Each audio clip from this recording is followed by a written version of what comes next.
শহীদ রাষ্ট্রপতি জিয়াউর রহমানের সন্তান এবং মরহুমা বেগম খালেদা জিয়ার সুপুত্র জনাব তারেক রহমান একদিন প্রধানমন্ত্রী হবে। রাষ্ট্রপতির শপথ নেওয়ার সময় ওনাদের প্রবলেম হয়নি, আজকে যখন রাষ্ট্রপতি ভাষণ দিচ্ছে তখন ওনারা ওয়াক আউট করছে। এটা জাতির সাথে চরম প্রতারণা। 17 বছরের অবসান ভেঙে আজকেই সংসদে আমাদের প্রিয় নেতা জনাব তারেক রহমান সবার আগে বাংলাদেশের যে স্লোগান দিয়ে উনি বাংলাদেশে এসেছেন, আমরা চাই সবার আগে বাংলাদেশটা থাকুক। দেশের নেত্রী বেগম খালেদা জিয়া উনি যদি আজকে থাকতেন উনি সবচেয়ে বেশি খুশি হতেন। ওনার ছেলে আজকে প্রধানমন্ত্রী হয়েছে। যে এই ফ্যাসিস্ট সরকার যে জিয়া পরিবারকে এমন করে হেন যে অত্যাচার যে করে নেয় মানসিক ভাবে, শারীরিক ভাবে এবং সর্বক্ষেত্রে, তো আজকে যে তারেক জিয়া যে হাঁটি হাঁটি পা করে সে গত 12 ফেব্রুয়ারি যে জাতীয় সংসদ নির্বাচনের মাধ্যমে উনি এমপি নির্বাচিত হয়েছেন, ওরা বিরোধী দলের প্রধান হয়েছেন, এখন বর্তমানে আমাদের সারা বাংলাদেশের প্রধানমন্ত্রী। এটা আমাদের একটা আবেগের জায়গা।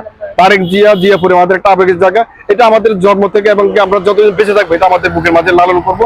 তার পাশাপাশি সবচেয়ে বেশি আমরা ব্যতীত আজকে আমাদের যে দেশের নেত্রী বেগম খালেদা জিয়া উনি যদি আজকে থাকতেন উনি সবচেয়ে বেশি খুশি হতেন। ওনার ছেলে আজকে প্রধানমন্ত্রী হয়েছেন। দেশ নায়ক তারেক রহমান দীর্ঘ 17 বছর দেশের বাইরে থেকে ত্যাগ তিতিক্ষা নির্যাতন স্বীকার করে এই পর্যায়ে তিনি আজকে প্রধানমন্ত্রী হয়েছেন। এটি শুধু আমাদের স্বপ্ন নয়, এটি সারা বাংলাদেশের 18 কোটি মানুষের স্বপ্ন ছিল যে শহীদ রাষ্ট্রপতি জিয়াউর রহমানের সন্তান জনাব তারেক রহমান এবং মরহুমা বেগম খালেদা জিয়ার সুপুত্র জনাব তারেক রহমান বাংলাদেশের একদিন প্রধানমন্ত্রী হবে এবং প্রধানমন্ত্রী হয়ে তিনি দেশকে অনেক উন্নতশীল দেশ করে সামনের দিকে এগিয়ে নিয়ে যাবে।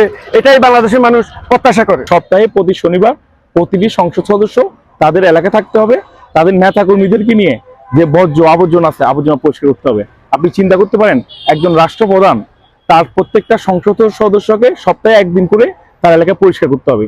যদি প্রত্যেকটা সংসদ সদস্য এলাকা পরিষ্কার করে তাহলে নিশ্চয় আমাদের এলাকা সমাজে রাস্তাঘাটে যে ময়লা আবর্জনা জমে থাকে সেগুলো নিশ্চয় থাকবে না। এই নাহিদ ইসলাম যখন উপদেষ্টা হিসেবে শপথ নিয়েছিলেন তখনও তো তিনি হচ্ছে রাষ্ট্রপতির মাধ্যমে শপথ নিয়েছিলেন, এবং কি এই বিরোধী দল প্রধান যখন শপথ নিয়েছিলেন তখনও তো উনি রাষ্ট্রপতির মাধ্যমে শপথ নিয়েছিলেন।